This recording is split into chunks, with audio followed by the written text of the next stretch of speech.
সহস্র বছর আগে প্রাচীন মিশরে মৃত্যুকে সমাপ্তি মনে করা হতো না, বরং এক নতুন যাত্রার শুরু। সেই যাত্রার জন্যই তৈরি করা হতো মমি। এই প্রাচীন ও জটিল প্রক্রিয়াটি ছিল ধর্মীয় বিশ্বাস, বিজ্ঞান এবং রহস্যের মিশ্রণ। কারো মৃত্যু হলে দেহটি শীতল কক্ষে রাখা হতো পুরোপুরি, ও প্রস্তুতকারীরা পবিত্র মন্ত্র পড়ে দেহ পরিদর্শন করতেন। এই সময় থেকে শুরু হতো মমি তৈরির দীর্ঘ প্রক্রিয়া। প্রথম ধাপ হিসেবে অভ্যন্তরীণ অঙ্গগুলো বের করে আলাদা সংরক্ষণ করা হতো।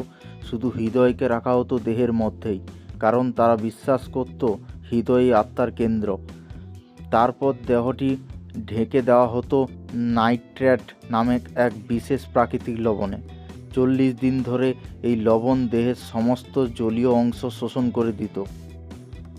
দেহ শুকিয়ে গেলে তাতে বিশেষ সুগন্ধি তেল, রজন ও ভেষজ লাগানো হতো।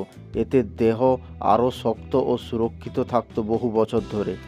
এরপর শুরু হতো সবচেয়ে গুরুত্বপূর্ণ ধাপ, ব্যান্ডেজে মোড়া।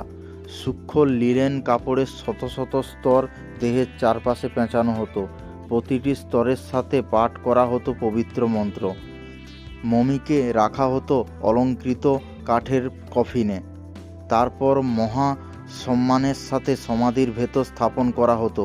সাথে থাকতো সোনার গহনা ও প্রয়োজনীয় সামগ্রী পরবর্তী জীবনের জন্য। মিশরীয়দের বিশ্বাস ছিল এইভাবে সংরক্ষণ করলে আত্মা দেহ ফিরে আসবে, অর্থাৎ আত্মা দেহটিকে ফিরে পাবে।